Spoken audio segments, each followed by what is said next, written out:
in the City Council chambers at 803 West Common in the city of Alpine, Texas, for the purpose of considering the text agenda. This notice pursuant to the Texas Open Meeting Act, Section 551.043 Texas Government Code. And if anyone has any cell phones, would you kindly mute them or turn them off?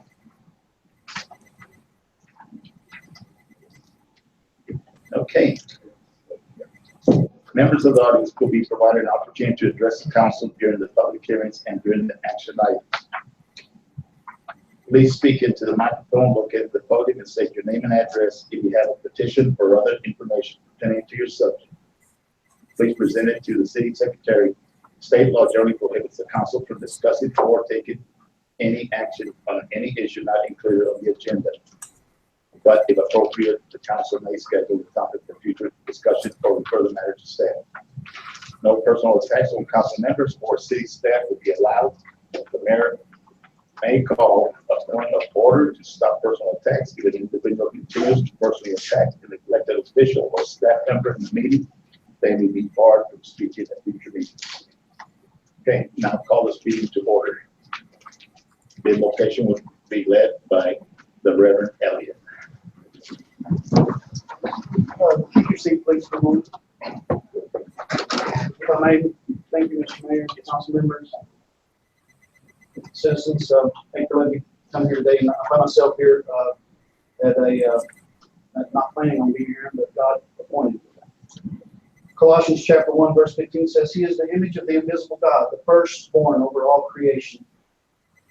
For by him all things were created, things in heaven and on earth, visible and invisible, whether thrones or powers or rulers or authorities. All things were created by him and for him.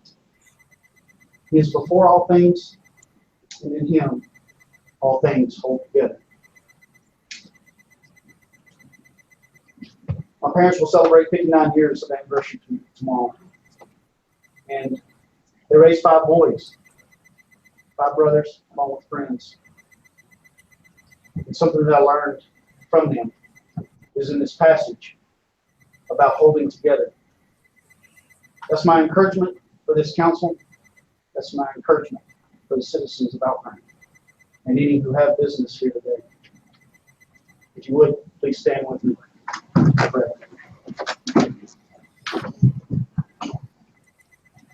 Lord Jesus,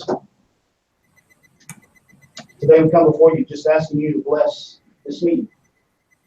Bless these leaders for what they are appointed and called to do, not only by their constituents, but by you. Lord God, we take these words to heart today. We ask your blessings upon this meeting, upon these leaders, upon these citizens. Lord God, that you would be glorified in all of their actions here today. Lord Jesus, that you would just reign in this meeting, in our lives individually. Lord God, just lead us and guide us. We thank you so much. Most of all, Lord, thank you for your Son and that sacrifice. In Jesus' name, amen. Amen. Thank you so much. Appreciate you. Thank you, Reverend Elliott. And now the pledge.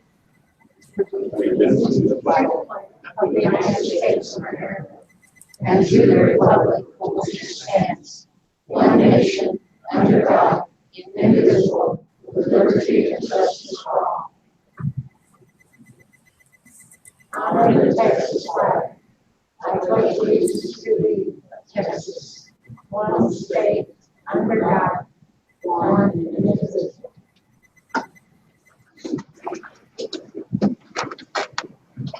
We do have a forum, and the notice was posted at 10 a.m. on June 16, 2017. Thank you very much. We have a presentation this afternoon, and that's for the 4-H kids. Are they here? Yes. Okay, would y'all please come up to the podium?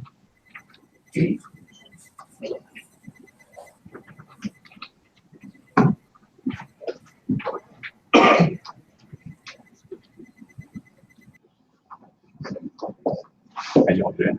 And do I like this? And do I?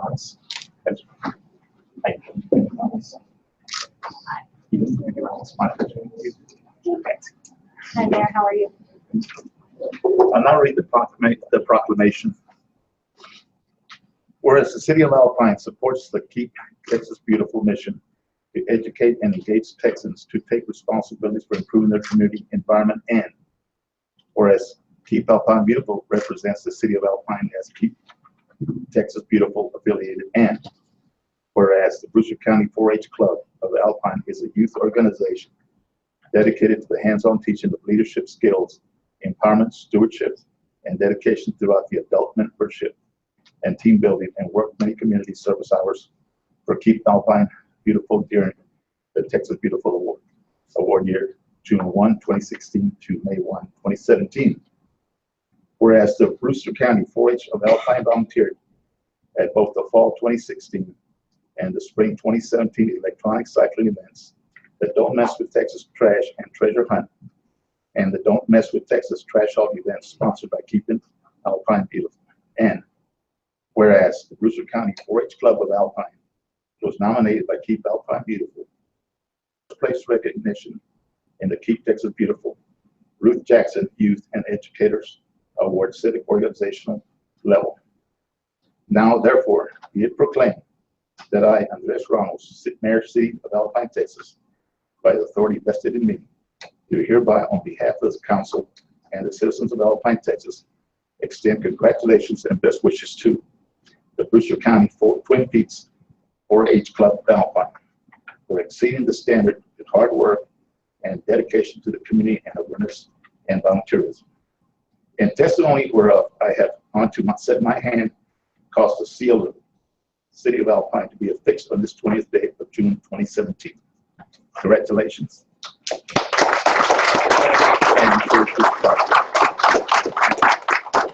These young kids, I mean, instead of playing games on TV on the weekends and whatnot, they're out here working to keep Alpine beautiful. And, you know, they're showing their skills and their leadership abilities at this young, tender age. So let's give them a hand.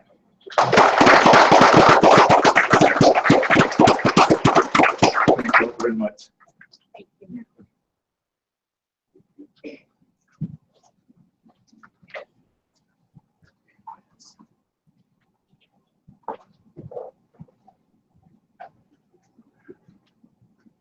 Okay, let's go on to reports. I don't have a report this week. City Manager.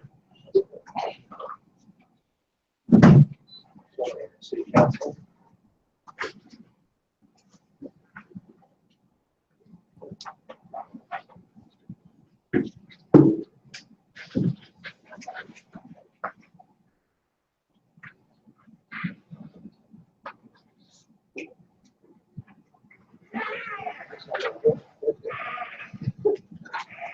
I just got a couple of topics to cover this evening. First, I want to give council an update on our visitor center. In the last couple of months, we've taken over the running of the day-to-day operations at the visitor center. We really continue to have pretty good traffic flow through the, really through the first wave of summer. Bianca shared some stats with me last week, and we're seeing about 2 people on average per hour coming through the center. Certainly, sometimes we've got 6 or 8 in there at a time. Other times there's nobody in there. We are in the process of hiring a full-time person. We did have 1 position turned. Really, we're very focused on the hours of operation. We're open 9 to 5. And on Saturdays as well. We're really trying to do a little bit of work on the layout in there, more focusing on some of the pamphlets that we're handing out.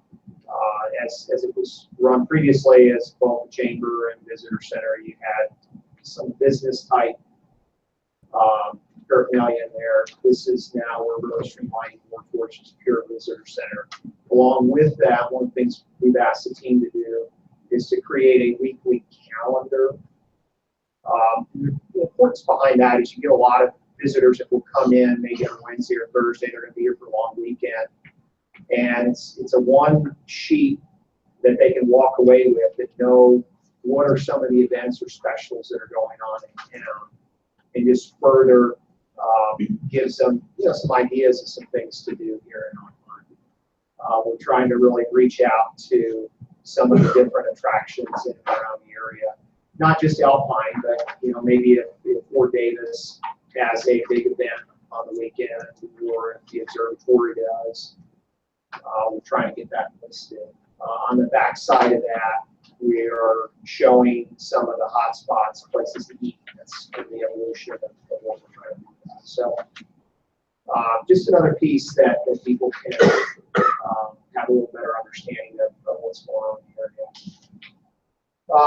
We had a couple of slight repairs on the facility. We've gone through, made some adjustments there.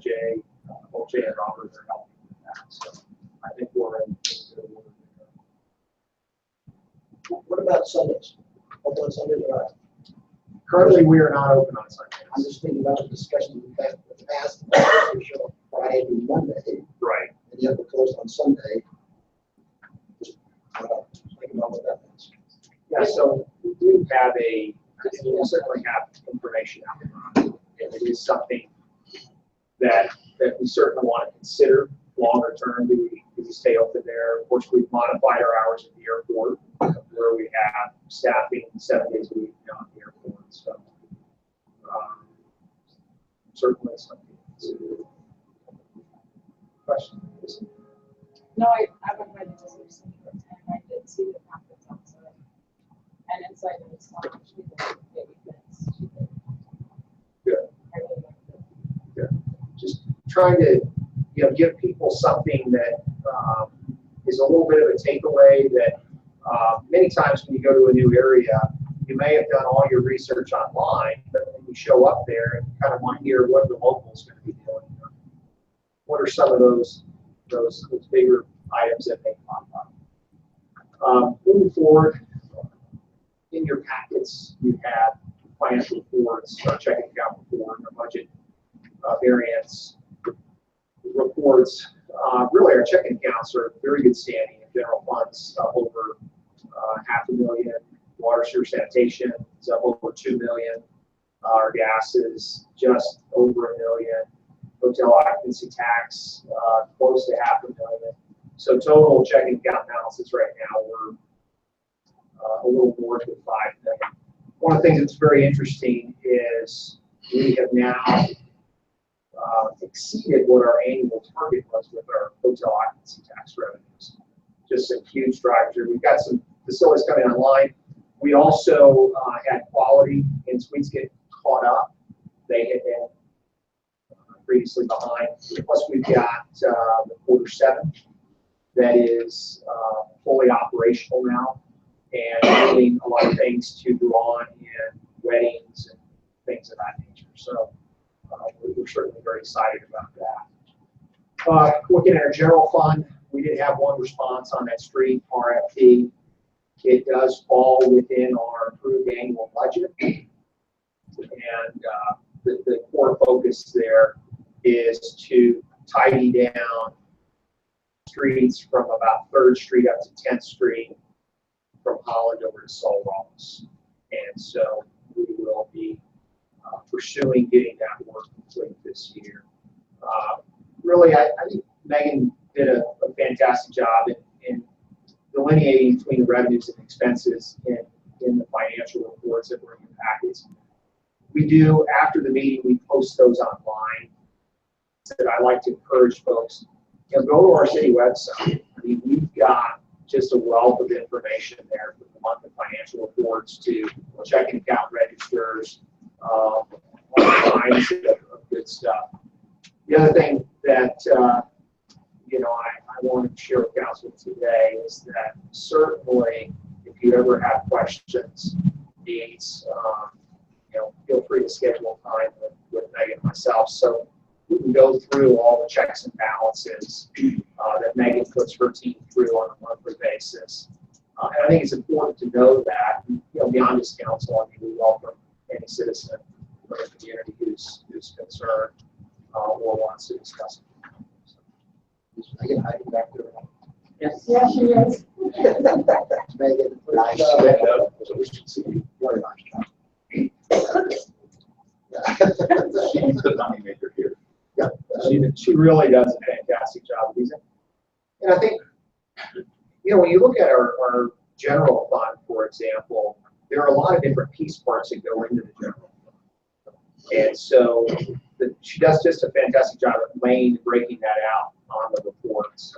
And of course, we have a lot of other expense items that we can try to further access. This afternoon, I complimented her too. I was saying something.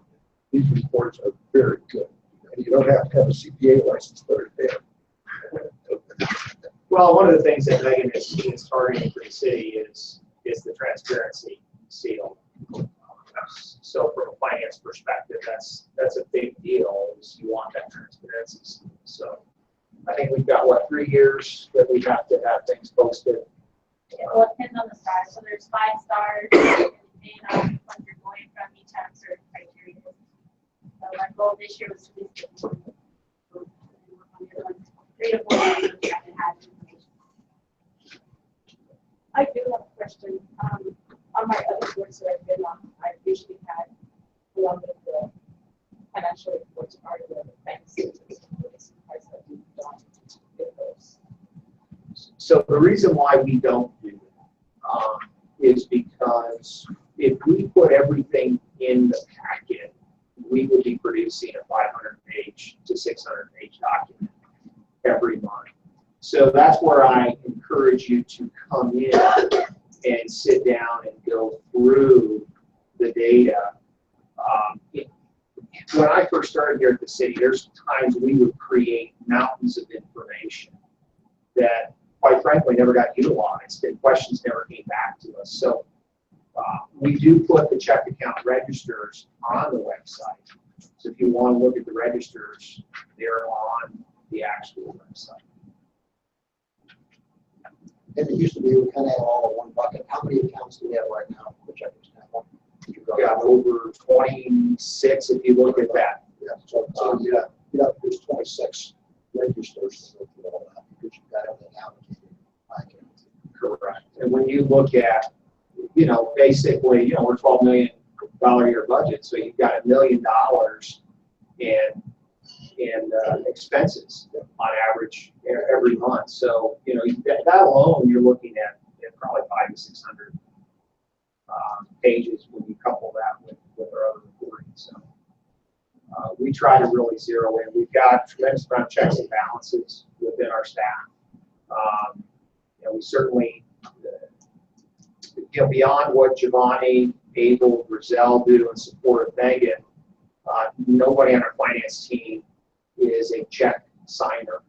We purposely kept that separate. So Jay and I are the primary 2 signers. And pretty much we sign every check and look through it.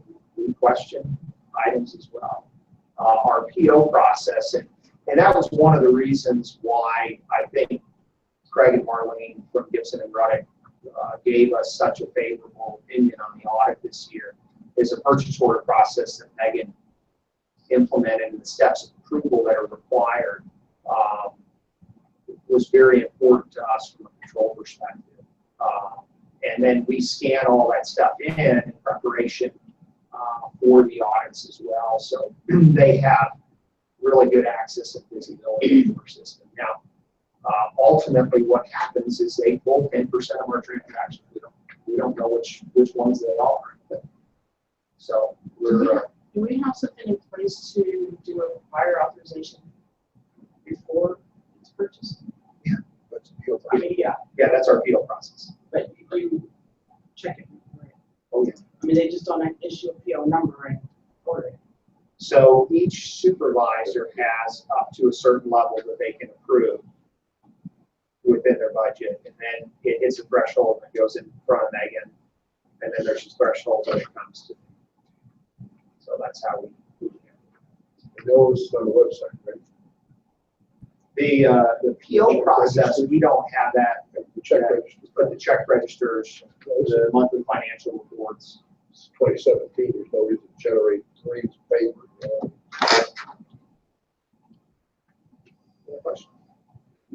They're doing a great job since you took over. Yes, thank you. Our finances are really been solid. Thank you. Big improvement.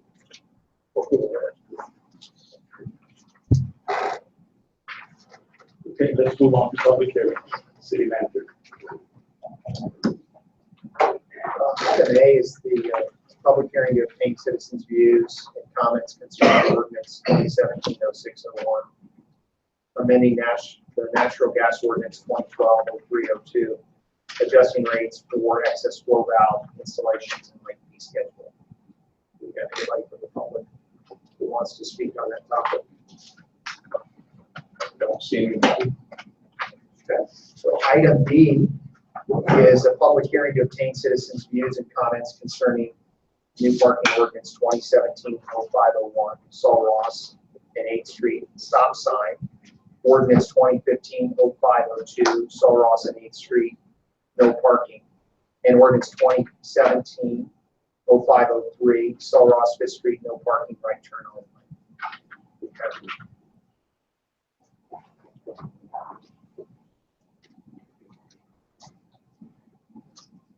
Lee Smith, 519 East Area. Good evening. I want to thank Ms. Curry for, I'm assuming you authored this Yes, I can do that. and you supported it. Yeah. So I rise in favor of this ordinance. I think it's a good deal. I hope you guys approve it.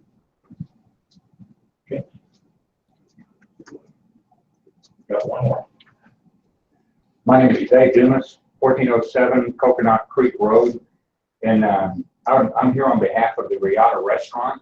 I would just like for you to consider, before you make this a permanent thing, to consider the business there. And also the possibilities of maybe making it an 8 to 5, no parking zones where clients that came back, to eat at Riata would have plenty of places to park. And that was it. Just something to consider before you made it a permanent deal. Thank you very much. Thank you. Anyone else? Okay, see, now I've got a question. Going back to the no parking, on Saul Ross, and did Chief Scott ever give you a report on that? We can't Speak on, I'm sorry. until Yes, right. the action on that.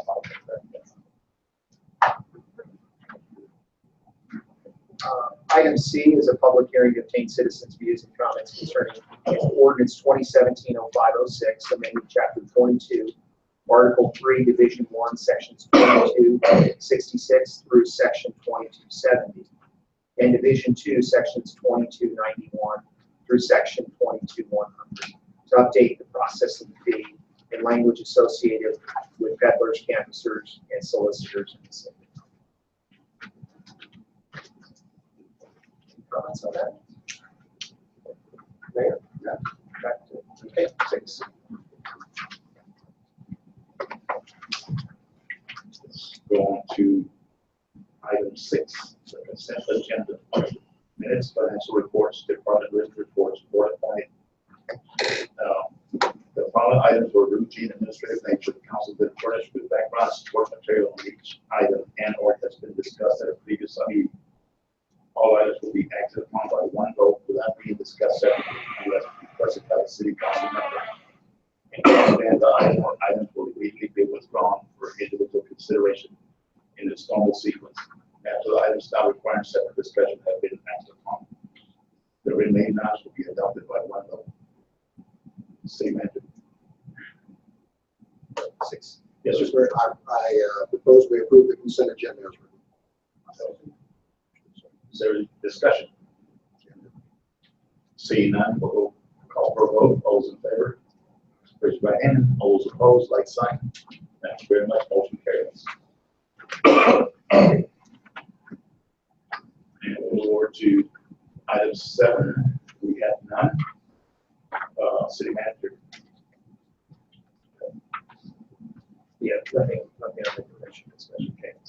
We'll go on to the action item to be accompanied by a brief statement of facts, including where the funds are coming from, if applicable. Action items limited to up to 10 per meeting. Citizens are allowed to comment, limited to 3 minutes after being called upon by the mayor. Citizens are required to state their name and the ward in which they reside. Priority will be given to citizens of Alpine and those who have business or property in the city Individuals who do not lay upon a business or property of the city limits shall apply to be allowed to speak. There is time available.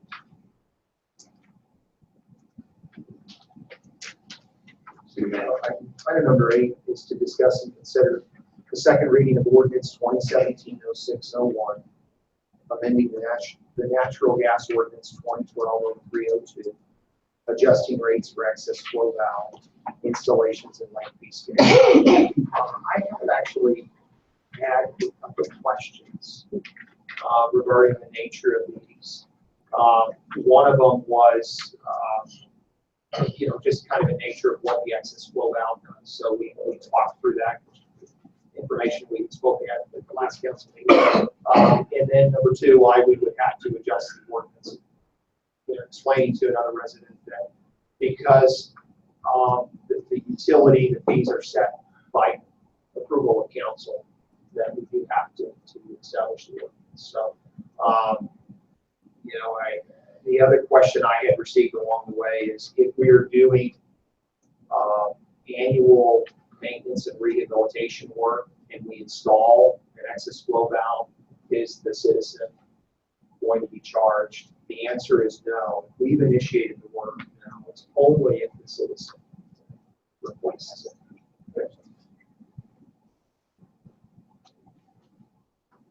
On the motion? No. Okay, I'll make it. I move that we consider the second reading of ordinance 2017-06-01, amending the natural gas ordinance 2012-03-02, adjusting rates for the excess flow valve installation and length fee schedule. There's a second. Any discussion? Seeing none, we'll vote on it. All those in favor, raise your right hand. All those opposed, like sign. Motion carries. Thank you very much. Mayor, on item number 9, shared with Councilwoman Curry that I would introduce that since it's kind of one of those bridge over items from item 9 is to discuss and consider the second reading of new parking ordinance 2017-0501, Saul Ross and 8th Street stop sign. Ordinance 2017-0502, Saul Ross and 8th Street, no parking. Ordinance 2017-0503, Saul Ross, 5th Street, no parking, right turn. We did certainly have a couple of comments this evening in the public hearing. Early on, when we moved forward with the trial on the right turn only, that probably generated more comments in through PD in our office than any of the other changes or adjustments.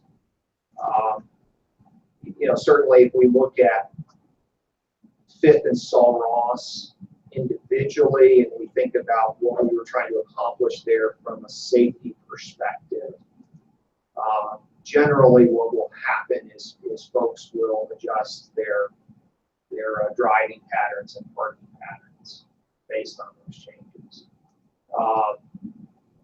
Mr. Davis brought up some ideas around timing of those changes. Should we contemplate modified windows of time, or should we run a 24/7? Certainly, when you start adding time elements in there is when you start creating more opportunity for error. So that would be something council would have to contemplate. And what I mean by that is many times the 8 to 5 or 8 to 7 or whatever that timing is, many times that gets overlooked. Folks, when they look at traffic signs, they tend to look at what the biggest object is on the sign. And that's what sticks out. So that's certainly something that council would want to contemplate in relation to Saul Ross.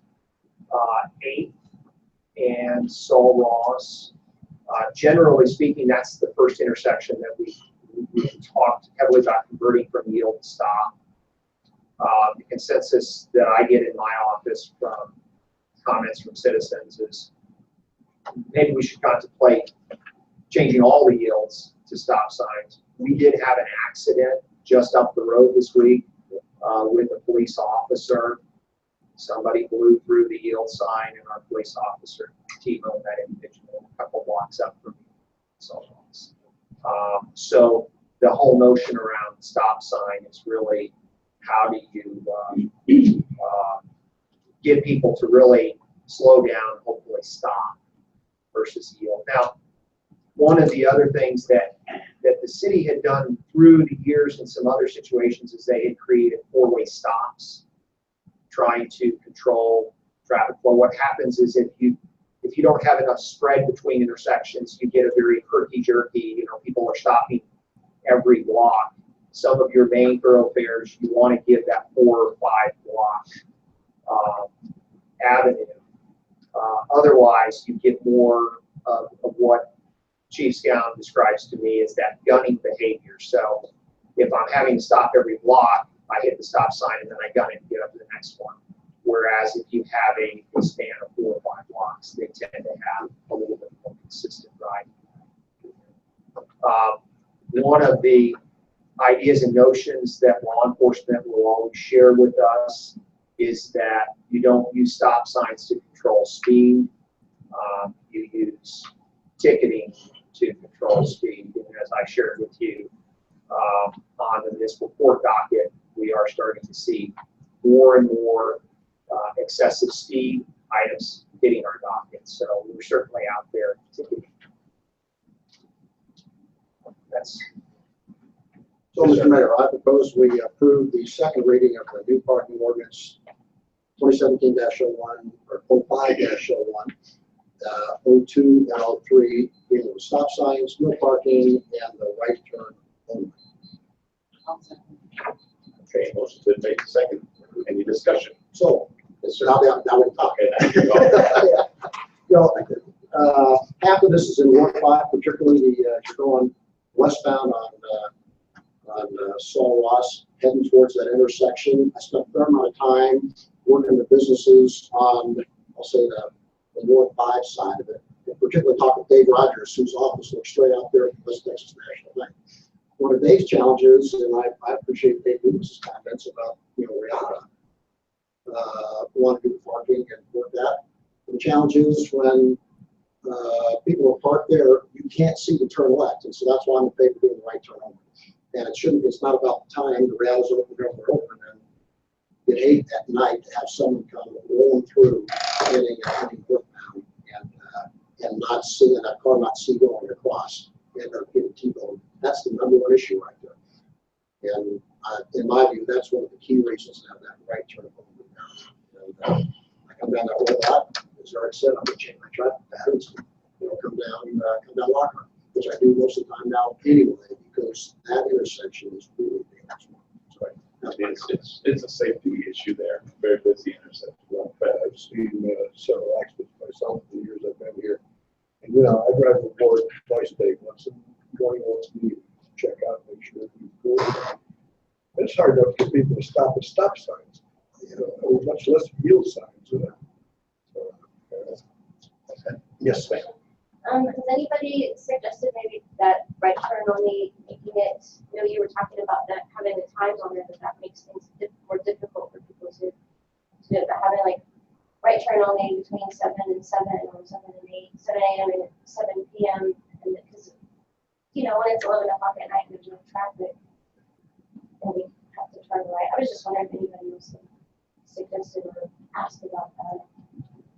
We're just doing stuff doing that's just Yeah, this concern was basically just for the Riata parking. I mean, there's no parking period for Riata. If we acknowledge the parking that belongs to the bank and respect it, then he would have nowhere to have his clientele park. As it is, I have issues with the parking inside the little parking area that's around that little park. People are parking behind cars, and people back, and I've seen people back up into them and hit them. And one took off, and another one actually did come in to check to see if anybody's car was there.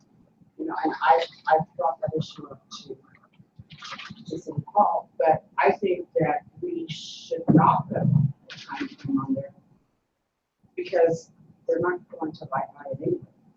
I mean, they don't abide by the no parking on Murphy and Fifth Street. I just drove by and there was 3 cars and the girl was on the parking. They're in a hurry. They're testing my. So, I'm sorry, but you No, okay. city manager was right. The more complicated you make it, the more difficult it's going to be for people to abide by it, if they even care to abide by it. If you don't like it, hey, it's 1 block out of your way. I mean, it's not like you got to drive to, halfway across town. I think it's going to be safer and save somebody's life sometime. We are in the process of striping the city parking lot there on the corner as well. Eddie and the team have that on their to-do list because there is that one cutout that Councilor Salas had mentioned, and I know Jay, I spoke with Jay, he's uber frustrated about it as well. So we're gonna stripe it. That bush that's inside that parking area as well. If we cut it down, it should get us through, the fall and just kind of dry out. I mean, you can't, it eliminates, it's so far out, it eliminates people to get around it. We did get in and repair something shop. We need to get back on the issue. We're talking about the turn there. We need to get that one correct. Okay.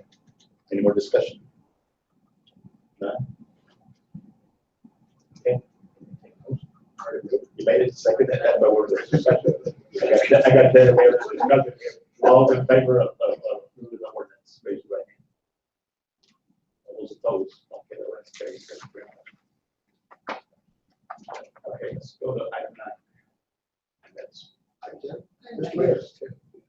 So this is, I talked about this, the second reading of the ordinance that proposes changing, and there's 7 pages in your handout. Sorry, so long, but it was all edits necessary to make the change, which are very simple. If you want to be a peddler, come in 72 hours at a time, spend the $40 to get a permit, and you're then legal to go through it. Now, the advantage of the city is that 72 hours allows us to go verify they actually have a sales tax license, a business license, they are legal, which is not currently part of the process. And in my view, it helps ensure that the city gets sales tax revenue, the state gets sales tax revenue, and it helps the vendors who are bringing business in. So I think it's a straightforward change, and it makes life a little bit easier. So that's why I propose that we approve the second reading of ordinance 2017-05-06, amendment chapter 22, article 3, visual on, and all the sections associated with changing the peddlers, canvassers, and solicitors in the city. Thanks, sir. And there's a second. Any discussion? I do have a quick question. When they come in to take care of this, just do we give them like an FYI that they can't come in on a Saturday and try to set up since we're not open and available? So if they anticipate coming in on the weekend, they need to check on us like the Friday before we actually push it down.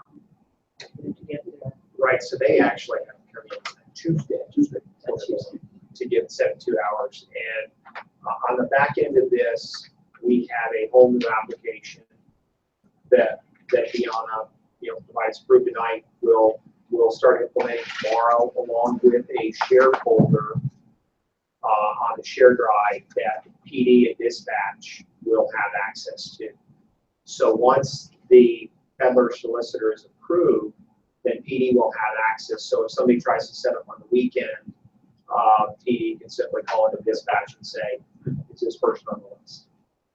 And I may comment on the docket for June 28th, there's someone who's violated the current ordinance, and they're going to court, they got cited. Yeah. So PD, this really, I think, help PD. Yeah, I think it's not fair to the people that do have the licenses. My wife, nobody you know that my wife's on stained glass. She's got a sales tax license, business license, and all that kind of stuff. It's not fair to somebody come in and they have to go through all that. But just like you said, Councilman.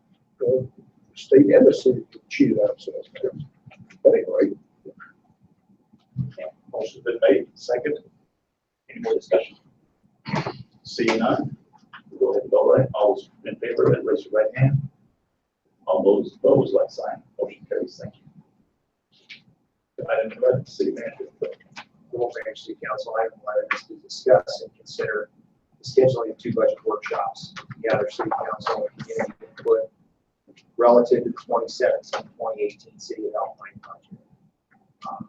So the last 2 years, we've had budget workshops in the month of July, and really wanted to take the time this meeting to determine so we could do that again this year. Do we have any proposed dates so far? I don't know what everybody's schedule is. We do know that our city council meetings are July 6th, which is a Thursday, and then July 18th, the normal Tuesday. Historically, we've done one separate from a normal city council meeting, and the second one we've done either usually in conjunction with the city council meeting. So if we did something that fashion, that might work as well. We can't discuss. So I propose that we schedule 2 budget workshops to gather city council and community input relative to 2017-18 City of Alpine. Okay, motion made, second. Any discussion? Yes. Yes, sir. So I have to apologize. I'm a fast vacation July. I only have 3 dates open: July 7th, July 13th, and July 31st. I will be here for each of the city council meetings, but I'm beaming my way in, sliding the first just in time for the city council meetings. So, Yeah, what were your available dates? 7th, 13th, and 31st. I proposed the 13th. 13th or 1? That would certainly work.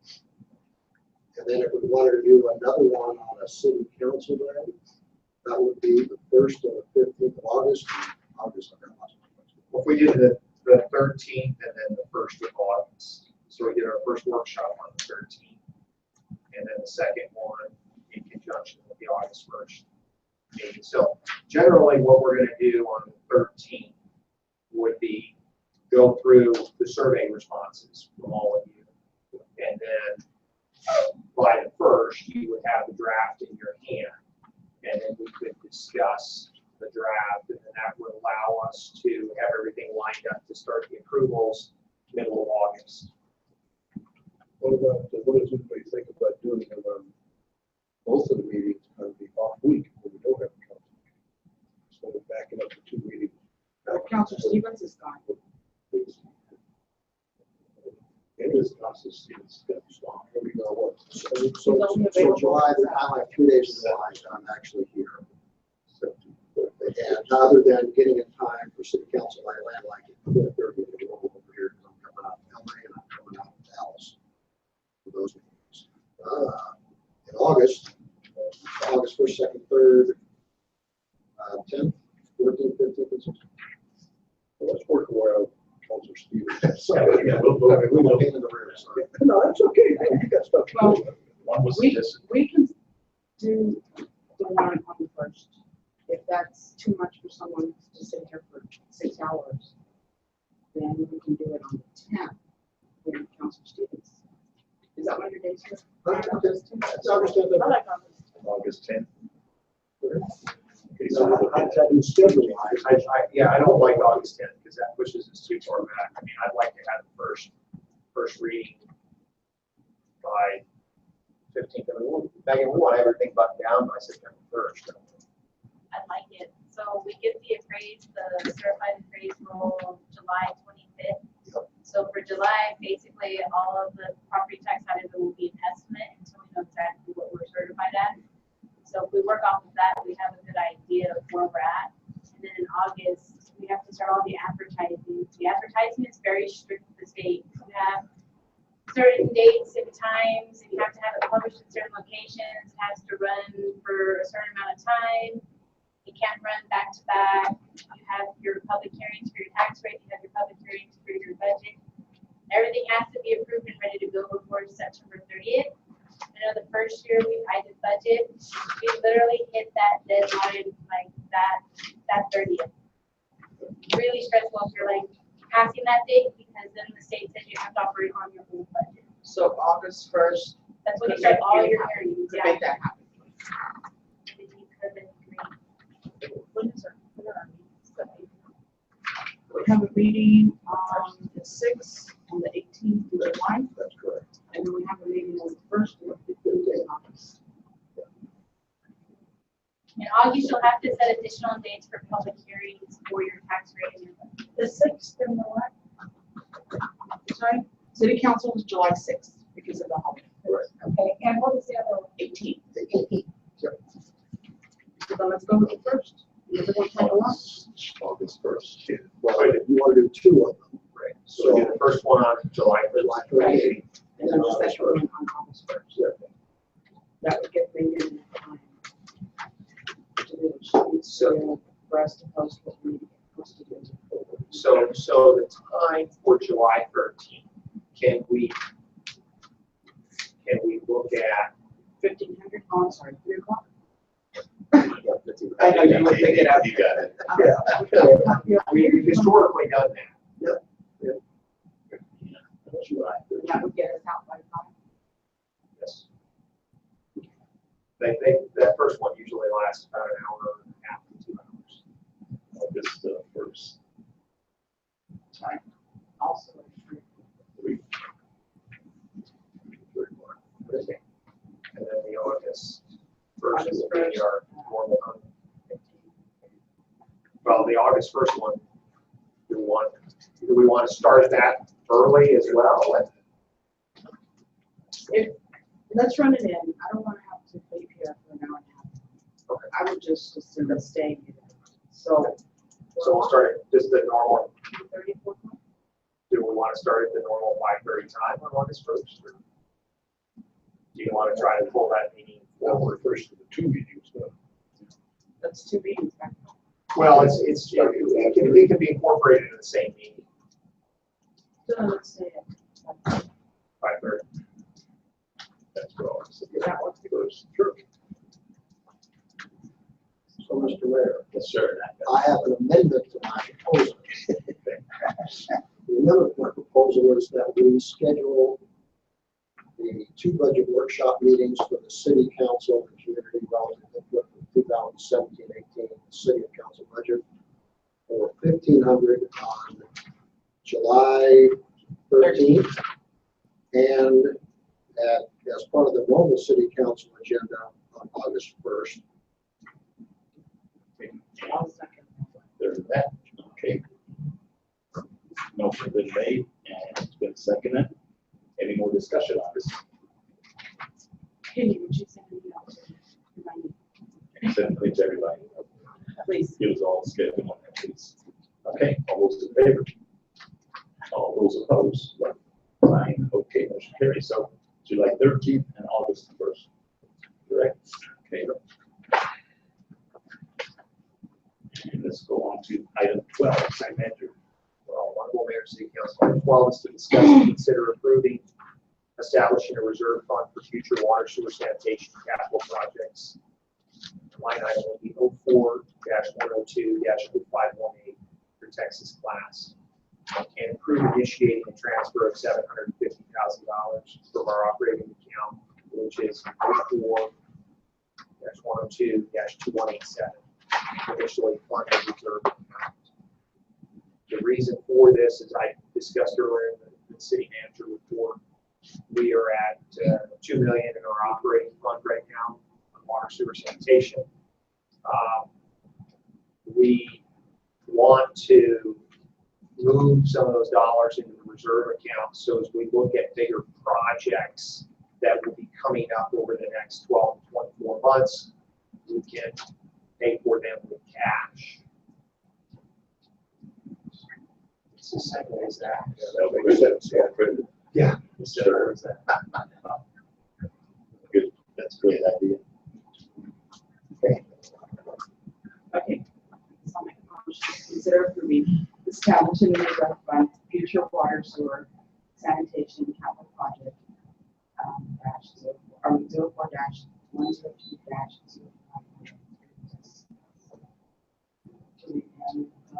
To transfer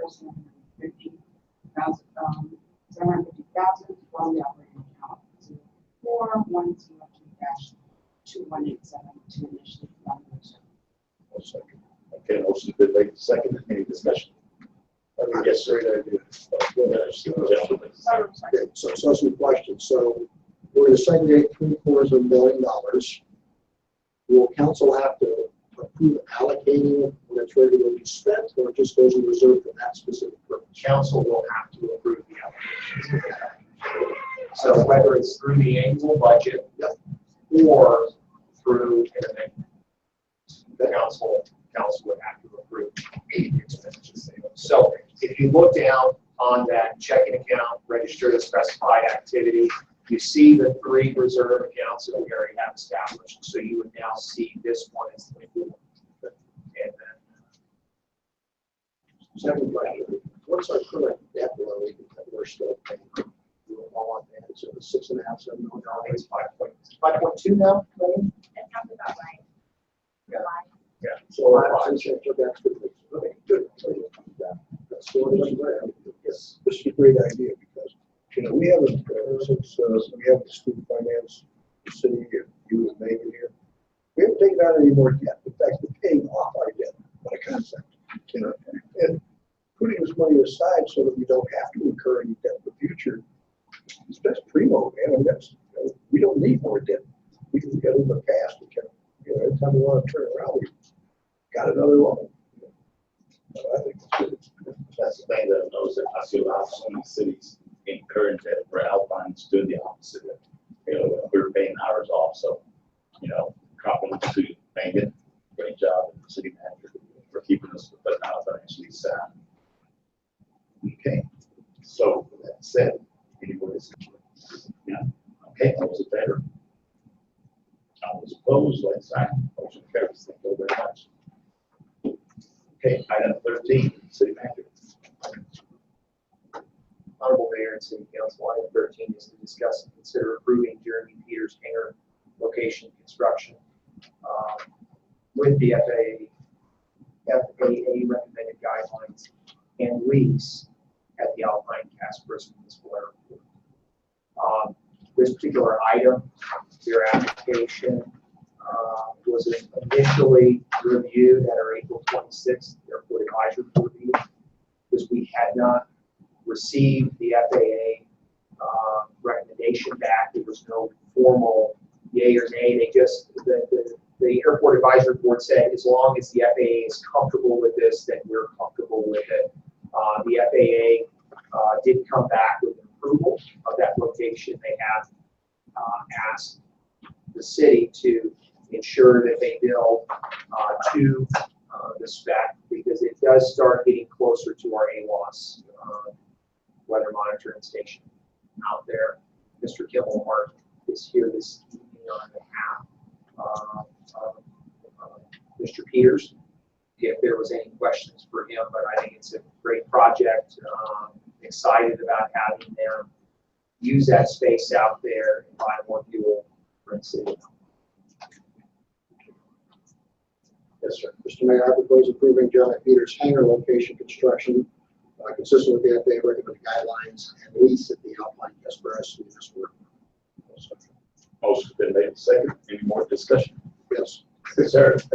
Just, all right. Well, I just, so having walked the property out there, because I know they're putting a 120 foot by 120 foot hangar, which is great, but they're also talking about a 40 by 60 office area. I got feedback, the office area is not going to be constructed. Correct. So I just want to confirm that is in fact the case. Correct. So it's just the hangar that's being Exactly. So it's a big hangar, but that'll be great up there. If this thing is approved by the FAA and the unanimous vote of the airport board, I'm not a pilot. I'm going to go with what the FAA thinks. Yeah. Any more discussion? Seeing none, we'll call for a vote. All those in favor, raise your right hand. All those opposed, like sign. Motion carries. Thank you very much. Now we'll go to item 14, city manager. Honorable Mayor and City Council, item 14 is to discuss and consider accepting monetary gift from Trans-Pecos Pipeline and establishing two reserve accounts, 01-103-051 and 01-104-0518, to track specific expenditures relative to the constructs of firework. First on the announcement, first TPP gave dollars to beyond just the city of Alpine, but to many governing entities, as well as their public library. In this area, from a protocol perspective, council would have to accept that gift. What we're proposing here, because the gift delineated two specific expenditures, one for the constructing of the walking path, as was outlined in the vision plan. Second, for material to help support our Alpine Volunteer Fire Department. And so we would then establish those two reserve accounts to track the expenditures relative to that. Very good. Mr. Mayor, Yes, sir. I Good. propose we accept the monetary gift from Trans-Pecos Pipeline and establish the two reserve accounts to track the specific expenditures relative to the constructs of the gift under which TPP may be used to save up. Okay, motion been made, seconded, discussion. Anytime somebody comes to town with 400 grand to give out, I'm all in, brother. I wish I was in that one like this. Yeah, right. Yeah, that's, yes, sir. I noticed, also that Fisher County is also going to, the fire department with equipment and supplies as well. So are we going to? So great question. Let me read into your question. So what we have set up over the July 4th weekend is executive director from the State Fire Marshals Association, at the request of Commissioner Hugh Garrett and myself, is coming down to do an analysis of our local fire division here in Alpine. This gentleman will give us feedback specific to from a state of Texas or the Fire Marshal Association, where do they see us needing to fill any gaps? And from that, we'll take that report, present it to council, and then talk about utilization of these funds based on that analysis. Commissioner Garrett has been a real pleasure to work with on this, and I think the county will probably take a very similar position. They'll look at the output as well and utilize those dollars. Now that Councilman Fitzgerald is back, he'll engage back with Commissioner Garrett on the local agreement that will be forthcoming, hopefully in relation to the budget this year. So should we table that since we? No, we just, I mean, they're coming in to look at what we need to take care of. And then when we get the report, then we can figure out. This is fire going too long to a report. Is it city or county or both? It's fun. I know it's volunteer, They have here, but they have their own charter. They work back with the city. The city allocates their dollars. So we both look. They have their own charter, their own bylaws too. Part of this is more than just us. So should So my sense is what this does, this authorizes us to accept the funds. It goes into a holding account like anything else before it gets allocated back out of the reserve account. It will come back to us with a recommendation of what we're going to buy. So all we're doing is taking the money, put it in the bank, and then we'll have to allocate it. See, Marshall, the fire marshal gives his report, then we Mike, do you have any comments on that? You want to share or? Well, I wasn't aware that somebody was coming down to give any input. This is the first I've heard of that. So I'm not, I don't know what to We made a kind of a list of our needs that we need, but I'm sure it may coincide with what they look at. But being wherever that person's from, every area is different on what their needs are. So depending on what they say, maybe relevant to their area or so. It's maybe. Question, I don't have a horse in this race, but is there a reason why? Oh, I'm sorry.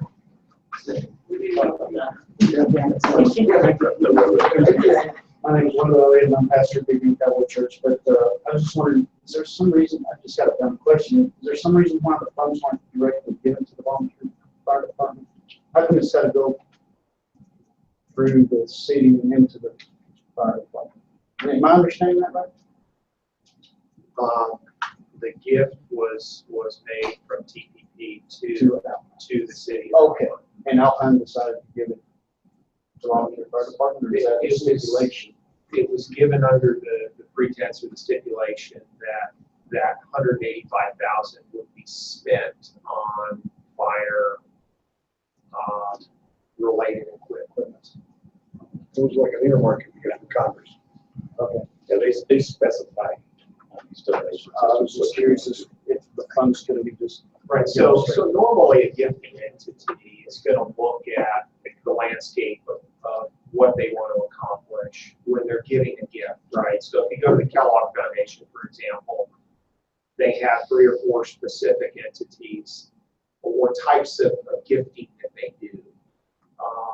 And so ETP or TPP, they have specific elements that their corporate determines they want to give dollars towards. I was just curious, it's because, I mean, if somebody's giving to a religious organization or a volunteer fire department that's got their own charter, I mean, I guess it'd be similar. I'm just thinking that through. I don't know why you would have to go through the Alpine City Council to come to the Catholic Church versus going from the. The reason why is they wanted us to steward the spend of the dollars. Okay, all right, very good. Better for transparency to the public, too, because there's 2 entities involved in spending those dollars, city council and the fire department. So that's better. Well, I was just wondering because, I mean, if the volunteer fire department had those funds, they could determine what they needed. I don't know, that's just a question. I'm sorry. Appreciate your time. Thank you. Okay, any more discussion? Yes, sir. Just real quick. So there are Will you please state your name and word? Lee Smith, Ward 4, Ward 1, Ward 0. You should know, right? Just to follow up on that, so it says here that there are 2 reserve accounts. Do we know the dollar amounts? You said about 185,000 for the fire department. Where's the rest of it? 215,000 for the construction of the walking path. Okay, That's outlined. so those are the 2 things. I heard somewhere that they were talking about giving money for the library also. Did I misread that, or is that something? That's something that they provided as a gift to the Alpine Public. Okay. And just to clarify, so the money that they're giving us is specified what it can be spent, right? So that's what we're trying to do here. So we're not going to get the money and spend the money somewhere else, right? That's allocated. Thank you. Thank you. Okay. Call for the question. All those in favor of approving it, raise your right hand. All those opposed, like sign. Motion carries. Thank you. Okay. Let's move on to item 18, city manager. 15, I'm sorry. And I'm on dyslexic today. Request that we table this item. Planning and zoning did not make a recommendation relative to this item, so we need to table that. We'll bring it back in the future. I move we table item number 15. Is there a second? I have a question. Yes, sir. Will you please step to the mic? Mayor. Oh, I'm sorry. You can't, we're tabling the motion, sir. We're tabling the motion. Well, We're not. is there going to be another meeting about it? Yes, right. I missed the public meeting that I received this registered letter about. I'm here exactly at 111 12th Street. I'm not sure what ward that is. from the west side down south of the highway. We have to rule on it yet, sir. Will I receive another registered letter about a meeting on that? Yeah, if you'll stay after the meeting, Okay. I'll be glad to go over that. Okay. with you. Okay. So motion's been made. Second to table it. So all those in favor, raise your right hand. All those opposed, like sign. Motion passed. We're tabling the motion. Okay, now let's go to item 16. Under Mayor and City Council, item 16 is to discuss and consider the second reading concerning Julie Cobos' application for zoning change from R2 to R4 to allow for a manufactured home. Physical address is the corner of East Market Avenue and South Bell Street. Legal description is Berkeley Edition, Block 1, lots 13 and 14. Agent is Johnny Carpenter. Council did vote favorably in the last.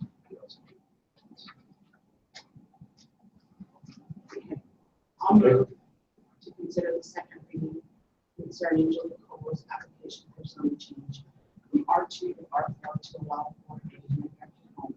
Physical address is the corner of East Berkeley Avenue and South Bell Street. Legal description is Berkeley Edition, Block 1, Lot 13 and 14. Thank you. Second.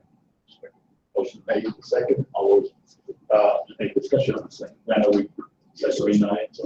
Yes, I know we talked about it. I know there are 8 lots on that block. 3 of them are currently mobile homes. 1 is a permanent structure. I know there's some concern expressed in the last public hearing, but it's hard for me to push back on something that I got half of it. I think that counts. That's my sense. I agree with you. Did you get the feedback, Eric, from anyone? No further than what we heard in the last.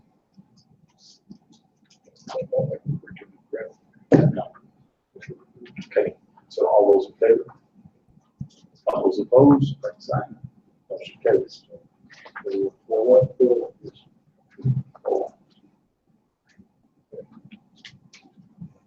Now we'll go to 17 and we'll start on our right hand side. No comment? Okay. Pick it up, girl. I would like to thank everyone for being here tonight. And please come back. We've got a lot of work to do on these budgets. And what would be a big plus. And answer any questions that you have. There is a workshop tomorrow. For 2. 5:30 at the Civic Center.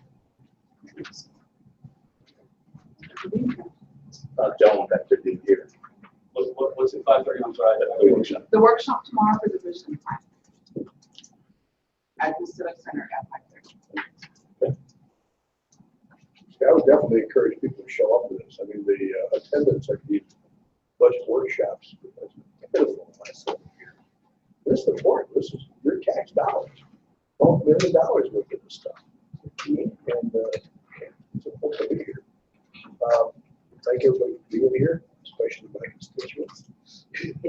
And one other comment I got to make too is I came back from being out of town. I was up the last couple of weeks in, pardon the language, Detroit. And coming down to the Texarkana Center, the Welcome Center, which is always full. It's a huge center. Anybody that's been through it. And there's always a ton of people in there.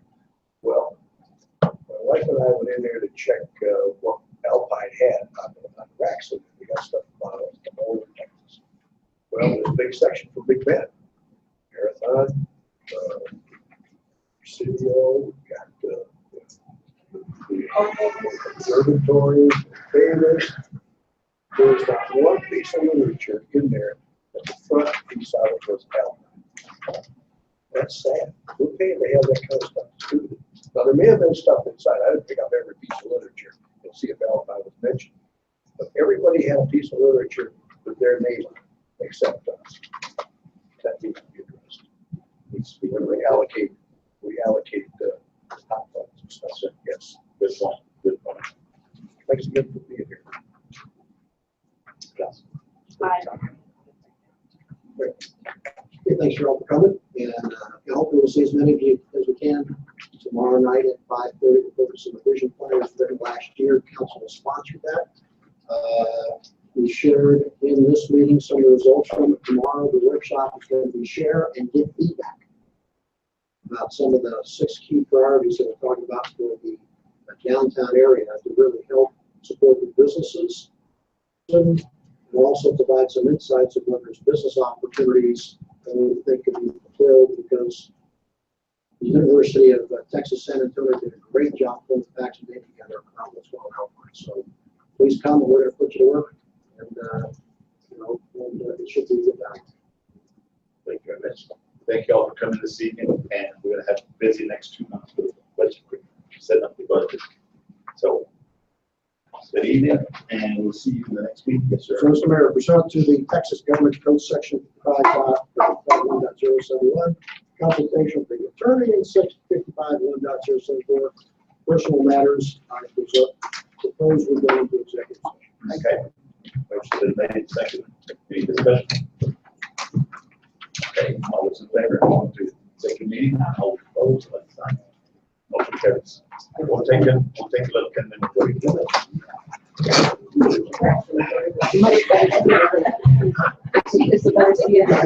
I hear better down here. Oh, really? Well, that's more important than being comfortable. Yeah. I don't think it's just you. Commissioners, when they're talking to each other, it's close to Right. They talk in their person. Right. Also,